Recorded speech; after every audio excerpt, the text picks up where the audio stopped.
오늘은 최근 빠르게 확산되고 있는 장내보험 환급금 사기의 실체를 여러분께 알려드리겠습니다. 이 사기 수법은 특히 어르신들을 겨냥해 반복적으로 발생하며 많은 분들이 피해를 당하고도 오랜 시간 동안 자신이 사기를 당한 사실조차 모르는 경우가 많습니다. 범죄자들은 과거에 가입하셨던 장내보험이나 상조보험이 자동 해지되었고 환급금이 생겼다는 말을 사용해 어르신들의 기억의 빈틈을 교묘하게 흔듭니다. 오늘 이 다큐멘터리에서는 이 사기의 작동 방식, 실제 피해 과정, 전문가 분석, 그리고 예방법까지 자세하게 알려드리겠습니다. 장내보험 사기는 대부분 전화 한 통으로 시작됩니다. 범죄자들은 마치 공식 기관의 상담원처럼 정중한 말투와 자신 있는 목소리로 접근합니다. 과거에 가입하셨던 상조보험이 자동 해지되면서 환급금이 발생했습니다. 이 문장은 어르신들에게 가장 큰 혼란을 일으킵니다. 10년, 15년 전의 일을 정확히 기억하기 어려운 점을 노려 그때는 다들 가입하셨습니다. 직원이 방문해서 설명드렸을 겁니다. 이런 표현들을 반복적으로 사용하면서 내가 정말 가입했던 것 같기도 하다는 착각을 만들게 됩니다. 범죄자들은 처음부터 돈을 요구하지 않습니다. 대신 환급금을 돌려주기 위해 필요한 절차라는 명목으로 아주 자연스럽게 개인정보를 수집하기 시작합니다.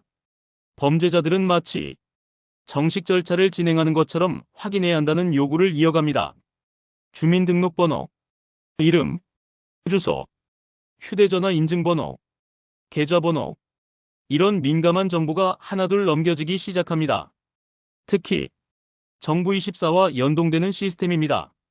본인 확인 절차일 뿐입니다. 같은 문장을 사용해 경계심을 무너뜨립니다. 어르신들은 확인만 하면 환급금을 돌려받을 수 있다고 생각하며 정보를 제공하게 됩니다. 그러나 2단계에서 이미 범죄자는 피해자의 금융정보 대부분을 확보하게 됩니다. 정보가 충분히 확보되면 범죄자는 이제 계좌에 직접 접근하려고 합니다.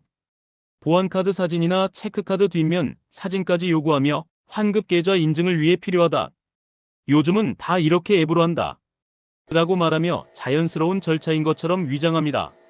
어르신들은 전자금융 절차에 익숙하지 않기 때문에 복잡한 절차를 대신 도와주는 것이라고 받아들이는 경우가 많습니다. 문제는 여기서부터 본격적으로 계좌가 털리기 시작한다는 사실입니다.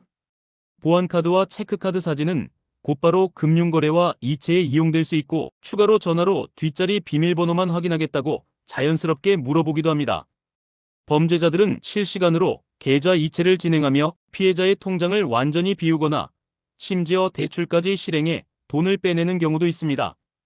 그리고 대부분의 피해자들은 환급금을 받는다는 생각 때문에 계좌 알림이 와도 상황을 이해하지 못합니다. 어떤 어르신들은 몇 시간이 지나서야 자신의 통장에서 돈이 빠져나간 사실을 깨닫게 됩니다. 그때쯤 범죄자는 이미 전화번호를 바꾸거나 통신망을 끊어 잠적한 뒤입니다. 많은 피해자분들이 공통적으로 이렇게 말씀하십니다. 내가 보험을 가입했는지 기억이 안 난다. 환급금을 놓치면 안 될 것 같았다. 공식 기관에서 연락 온 줄 알았다.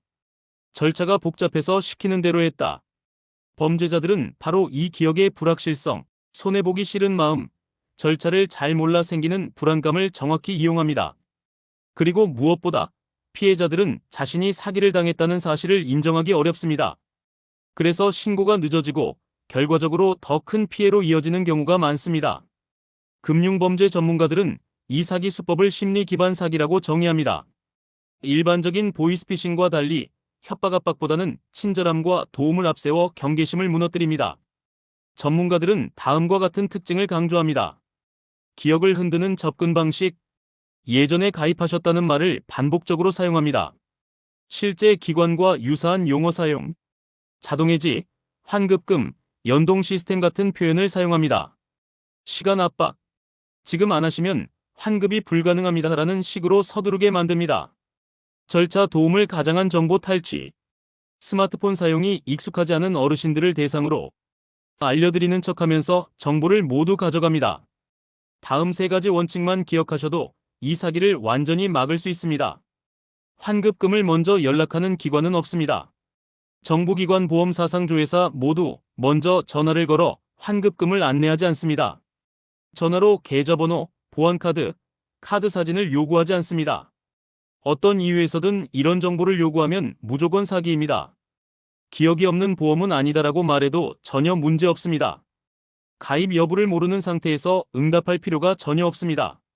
장래보험 환급 사기는 단순한 금전 사기가 아닙니다. 감정, 기억, 두려움, 불안함까지 모두 노리는 교묘한 심리형 범죄입니다. 이 사기는 앞으로도 계속해서 새로운 말투와 새로운 방식으로 변형될 것입니다. 하지만 원리는 단순합니다. 기억 속 빈틈을 파고든다는 점은 변하지 않습니다.